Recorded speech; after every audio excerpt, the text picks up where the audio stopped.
আমার বইয়ের মধ্যে যদি ভুল থাকে সংশোধন যদি করিয়ে দেন তাহলে আমি খুশি হব। আমার কিতাবের মধ্যে ভুল থাকতে পারে বন্ধুরে, আমার রব বই লেখার আগেই তিনি বলছেন লা রাইবা ফীহি হুদাল লিল মুত্তাকিন, এমন একটি কিতাব দিলাম যে কিতাবের মধ্যে কোনো সন্দেহ নাই। হিদায়াত পাবে কারা, রাস্তা পাবে কারা? যারা মুত্তাকি হবে, যারা পরেজগার হবে, যারা আল্লাহওয়ালা হবে, ওরা এই কিতাব থেকে হিদায়াত পাবে, রাস্তা পাবে, ওরা সঠিক পথ পেয়ে যাবে। আপনার জালেম ফাসিক বেঈমান চিদিক এরা যদি কোরআনের কাছে না আসে হিদায়াত জীবনে কোনদিন পাবে না। কোরআনের কাছে যারা আসবে, কোরআনকে যারা পড়াশোনা করবে, কোরআন পড়ার পরে তাকে বলে দেবেন আহাল্লাল্লাহুল বাইআ ওয়া হারামার রিবা, কোরআন বলবে ব্যবসাকে আমি হালাল করেছি, ব্যবসা তোমরা করো, তোমরা আমার ব্যবসা করো, সুদের কারবার জীবনে করবে না, সুদের ব্যবসা জীবনে করবে না। পৃথিবীতে এইরকম কি মানুষ আছে যে নিজের মায়ের সঙ্গে ব্যভিচার করতে চায়? নিজের মায়ের সঙ্গে ব্যভিচার করা কত বড়টা অপরাধ, নিজের মায়ের সঙ্গে ব্যভিচার করা কত বড়টা অপরাধ, কত বড়টা গুনাহ। পৃথিবীতে যতই বড় জিনা করো নিজের মায়ের সঙ্গে জীবনে কোনোদিন জিনা করতে চাইবে না। বন্ধুরে, সুদের কারবার করবে, মায়ের সঙ্গে শতবার জিনা করলে যে পাপটা হয়, যে গুনাহটা হয়, সুদের এক পয়সা খেলে ততটাই গুনাহ হয়। অতএব আমার রব, আমার মালিক বলেন আহাল্লাল্লাহুল বাইআ ওয়া হারামার রিবা, আমি ব্যবসাটাকে আমি হালাল করলাম, তোমরা বৈধ পন্থায় তোমরা ব্যবসা বাণিজ্য করো। খবরদার, খবরদার, বাড়াবাড়ি করে ব্যবসা করবে না, মিথ্যা কথা বলে ব্যবসা করবে না, নাপ তোলে কম দিয়ে ব্যবসা করবে না, ওজনে কম দিয়ে। ওয়াইলুল লিল মুতাফফিফিন আল্লাযীনা ইযাক্তালু আলান নাসি ইস্তাওফান, ওই লোকদের জন্য খারাপই আছে যারা মাপে এবং মাপে কম দেয়, তাদের জন্য খারাপই আছে। আমার আল্লাহ বলছেন খবরদার, ওজনে কম দিবি না, নাপতে যখন যাবি নাপার সময় কম দিবি না, বৈধ পন্থায় ব্যবসা করবে, মিথ্যা কথা কোনোদিন তোমরা বলতে যেও না। আর সুদের কারবার জীবনেও কোনোদিন করতে যেও না। সুদের কারবারটা এটা হারাম। ওয়া হারামার রিবা, আমি সুদের কারবারটাকে আমি দেওয়াটাকে আমি কি করলাম? তোমাদের জন্য অবৈধ করে দিলাম, তোমাদের জন্য আমি হারাম করে দিলাম। আচ্ছা বলেন, আপনার একটা কথা বলেন, শুনেন, সুন্দর কথা। জীবিত ছাগল খাওয়া বৈধ না হারাম? মানে মরা ছাগল খাওয়া বৈধ? কোনটা বৈধ? জি, কোনটা বলেন আপনারা একটু বলেন। জীবিত ছাগল খাওয়া বৈধ না মরা ছাগল খাওয়া বৈধ? কোনটা? জীবিত ছাগল খাওয়া বৈধ, হালাল। তার আগে একটু আপনাদেরকে এদিকে আমি বলে দিই, সুদের কথাটা বলছিলাম, এটা আজ মুসলিম উম্মার মধ্যে যদি প্রত্যেকটা ব্যক্তি জড়িত বলি তাহলে মনে হয় ভুল হবে না? ভুল হবে জি? জি ভুল হবে, কথা বলেন একটু। ভুল হবে, খুব কম লোক পাবেন, এক একটা হয়তো 100 পাবেন বা 2টা পাবেন যে সুদের সঙ্গে ব্যবসা করে না। না তো আজ গোষ্ঠীর লোন বলেন, গোষ্ঠীর লোন আপনাদের স্ত্রীরাকে কারাকে নাও করিয়েছেন? হাত তুলেন তো। বন্ধনের লোন আপনার নিজের স্ত্রীকে নাও করিয়েছেন? হাত তুলেন, কে কে নেওয়া আছেন? আপনার দিকে নাই, গোষ্ঠীর লোন নাই, দিকে বন্ধনের লোন নাই আলহামদুলিল্লাহ।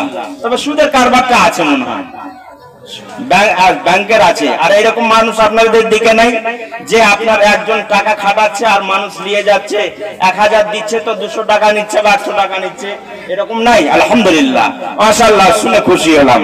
তো যাই হোক, কথাটা হচ্ছে আমাদের এলাকাতে বন্ধনের লোন আর সুদের কারবার ব্যাপক হারে আছে। আপনাদের দিকে নেই তো বেঁচে আছেন আলহামদুলিল্লাহ, সুম্মা আলহামদুলিল্লাহ। আল্লাহ যেন আপনাদেরকে হেফাজতে রাখেন, আল্লাহ যেন বাঁচিয়ে রাখেন। এই কারবারটা ভালো নয়। নিজের মেয়েকে, নিজের স্ত্রীকে বাড়ি থেকে বের করে দিলেন একজন অপরিচিত পুরুষের সঙ্গে মুলাকাত করার জন্য, সাক্ষাৎ করার জন্য, কথাপতন করার জন্য যে বের করে দিলেন, ওকে দাইয়ুস বলা হয়। যারা নিজের স্ত্রীকে ইনকাম করার জন্য বাড়ি থেকে বের করে দেয় তাদেরকে দাইয়ুস বলা হয়। এদিকে ধ্যান দেন, এই ভাই বসে যাও, এদিকে ধ্যান দেন। কি বাবা ওদিকে দেখছেন কেন? এদিকে বসে যান, এদিকে আমার দিকে ধ্যান দেন। যারা নিজের স্ত্রীকে ইনকাম করার জন্য বাড়ি থেকে বের করে দেয় তাদেরকে কাপুরুষ বলা হয়, আর হাদিসের ভাষায় দাইয়ুস বলা হয়। দাইয়ুস কাকে বলেন জানেন? বাংলা আর একটা কথা আপনারা দেশওয়ালি বাংলা বুঝলেন, হিজড়া। হিজড়া কাকে বলে? জি, যারকে ছেলে পিলা হয় না ওরাকে হিজড়া বলে না। কি বলেন আপনারা? বাঁঝা বলেন। জি, বাঁঝা বলা যাবে না, কোন মানুষকে বাঁঝা বলা যাবে না।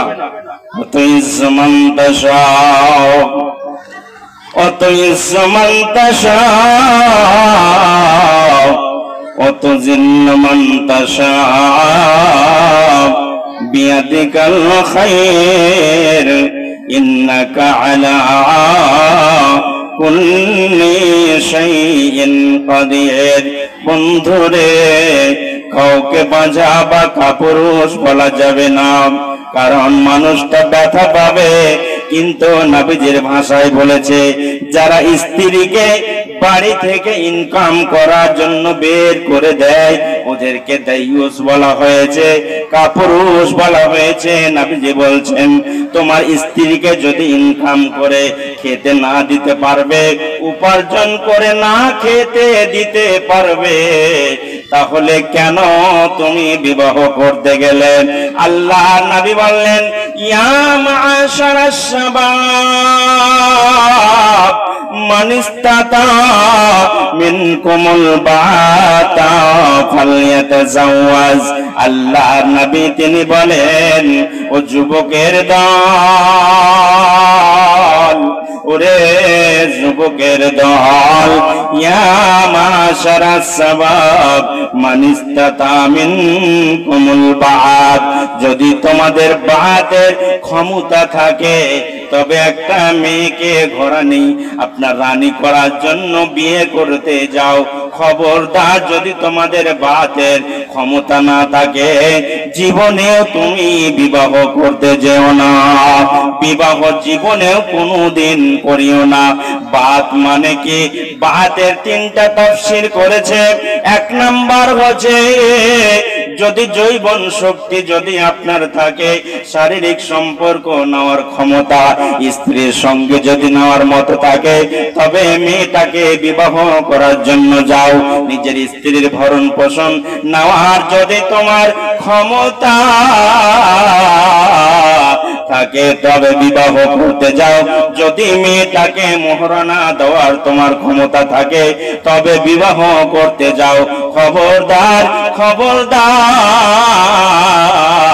ওয়াতুন নিসা সাদকাতিহিন্না নিহিলা, তোমরা আনন্দ চিত্তে মেয়েটাকে মোহরানা দিয়ে বাড়ি নিয়ে এসো। 10,000 টাকার বান্ডিল দিয়ে, 20,000 টাকার বান্ডিল দিয়ে, 30,000 টাকার বান্ডিল দিয়ে মেয়েটাকে মোহরানা দেবে। দেওয়ার পরে পানি করে বাড়িতে নিয়ে আসবে। মেয়ের বাবার কাছ থেকে ভিক্ষে চাইবে না। মেয়ের বাবার কাছে 10 লাখ টাকার পর অ্যাপাচি গাড়ি, সুপার স্প্লেন্ডার, এগুলো জীবনেও কোনোদিন চাইবে না। আমার আল্লাহ বলছেন, ওয়াতুন নিসা সাদকাতিহিন্না নিহলাতান, আনন্দ চিত্তে মেয়েটাকে মোহরানা দাও, তারপরে তুমি বিয়ে করতে যাও। তিনটা যদি ক্ষমতা থাকে তাহলে বিয়ে তুমি করতে যাবে। যদি তোমাদের এইগুলো দেওয়ার মতো শক্তি না থাকে তাহলে খবরদার বিয়ে জীবনেও করতে যেও না। আমি বলছিলাম দাইয়ুস ওই লোকটাকে বলা হয় যেই নিজের স্ত্রীকে বাড়ি থেকে ইনকাম করার জন্য বের করে দেয়। আল্লাহর নবী তিনি বলেছেন দাইয়ুস কোনদিন জান্নাতে যাবে না, লা ইয়াদখুলুল জান্নাতা, জীবনে কোনদিন জান্নাতে যাবে না। স্ত্রীর ইনকাম আপনাদের দিকে খায় কি না খায় আমি জানি না, তো আমাদের মুর্শিদাবাদের দিকে আপনি চলে যাবেন,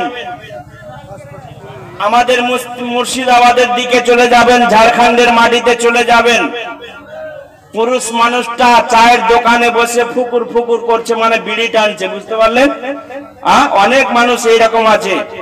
আপনারা হয়তো হাতে ইনকাম করেন আলহামদুলিল্লাহ, তো আমাদের এলাকায় অনেক পুরুষ এইরকম আছে যে দিন রাত চায়ের দোকানে বসে ভ্যাকার ভ্যাকার করে বকে ভাদার ভাদার করে আর বিড়ি টানে, আর ভুকুর ভুকুর করে বিড়ি টানে আর ভাদার ভাদার করে বকে। আর মেয়েটা আপনার 500, 1000, 2000 করে বিড়ি বাঁধে, ওই থেকে সংসার ম্যানেজ করে। তাহলে মেয়েটার ইনকাম পুরুষটা খায়, মেয়েটার ইনকাম পুরুষটা খায়। পশ্চিমবঙ্গ আপনাদের সরকার মনে হয় 220 টাকা মজুরি করে দিয়েছে, না কি আপনারা বলেন? জি, 1000 বিড়ি বাঁধলে আপনাদের দিকে বিড়ি বাঁধা আছে? নাই।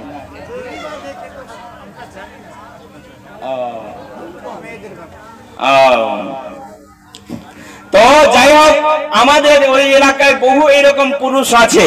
তো যাই হোক, তো কথাটা হচ্ছে এই যে আপনার পুরুষরা আপনারা মেয়েদের ইনকামের দিকে তাকিয়ে আপনারা থাকবেন না। আমি আপনাদেরকে বলছিলাম যে বিশ্ব নিয়মটা আল্লাহ সুবহানাহু ওয়া তাআলা দুটি সাবজেক্ট আমাদেরকে দিয়েছেন, সেই দুটি সাবজেক্ট হচ্ছে কোরআন এবং হাদিস। এই দুটি সাবজেক্টকে আমাদেরকে ফলো করে জীবন যাপন করতে হবে।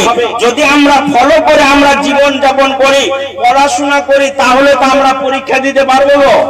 জি, দুনিয়াতে আমাদেরকে রাহাজানি, বেঈমানি, বাটপারি, 2 নম্বরি, চুগলামি করার জন্য আল্লাহ রাব্বুল আলামিন পাঠাননি। আমি আগেই বলেছি, পোশাক আপনার পরার উদ্দেশ্য আছে। আল্লাহ আপনাকে দুনিয়াতে যে পাঠিয়েছে, তো আল্লাহ রাব্বুল আলামিন ওকে যে পাঠায়নি, তারও একটা উদ্দেশ্য আছে। ওমা খালাকতুল জিন্না ওয়াল ইনসা ইল্লা লিয়াবুদুন, যে আমার ইবাদত বন্দেগী করবে, আমার উপাসনা করবে, আমার সিদ্ধসাধনা করবে, আমার জিকির আজকার করবে, আমাকে ডাকবে। এর জন্য আল্লাহ রাব্বুল আলামিন এই দুনিয়া নামক স্কুলে আপনাকে পাঠিয়েছেন। তাহলে আপনি কিতাব যদি পড়াশোনা করেন, কোশ্চেন আসবে, তাহলে কোশ্চেনের আপনি উত্তর দিতে পারবেন। আর যদি পড়াশোনা না করেন তাহলে কোশ্চেনের উত্তর আপনি দিতে পারবেন না। তাহলে আমাদের এই মানবিক জীবনে আল্লাহ পাক সুবহানাহু ওয়া তাআলা কারো 30 বছর বয়স, কারো 40 বছর বয়স, কারো 50 বছর বয়স, কারো 60 বছর বয়স, কারো 70 বছর বয়স, এই জীবনে আল্লাহ রাব্বুল আলামিন আমাদেরকেও মাঝে মাঝে পরীক্ষা আল্লাহ রাব্বুল আলামিন করবেন। স্কুলে, কলেজে, আপনার ভার্সিটিতে, বিদ্যালয়ে যেমন পরীক্ষা হয়, এই দুনিয়া নামে স্কুলে আমরা আছি, আমরা হলাম স্টুডেন্ট। আল্লাহ রাব্বুল আলামিন আমাদেরকেও মাঝে মাঝে আল্লাহ রাব্বুল আলামিন পরীক্ষা নেবেন। এটা আমার কথা নয়, আল্লাহ রাব্বুল আলামিন বলছেন আমি তোমাদেরকে মাঝে মাঝে আমি পরীক্ষা করব। আচ্ছা বলেন তো, যারা পাস করে তারাই তো চাকরি পায়? কি বলেন আপনারা? যারা পাস করে তারাই তো চাকরি পায়। মাস্টার মনে করেন পশ্চিম বাংলাতে 50,000 বাহালি হবে, যারা ভালো রেজাল্ট করবে তারাই তো আপনার চাকরি পাবে, আর যারা উত্তর দিতে পারবে না তারা চাকরি পাবে না। তো আল্লাহ যে জান্নাতে আপনাকে দিবে, তো দুনিয়াতে আপনাকে আল্লাহ পরীক্ষা করবেন, কাকে জান্নাতে দিতে হবে আর কাকে দিতে হবে না। বুঝতে পারলেন? দুনিয়াতে আল্লাহ রাব্বুল আলামিন আপনাকে পরীক্ষা করবে। সে কথাটা কোরআনে আল্লাহ পাক সুবহানাহু ওয়া তাআলা বলছেন। বিসমিল্লাহির রহমানির রহিম। ওয়ালা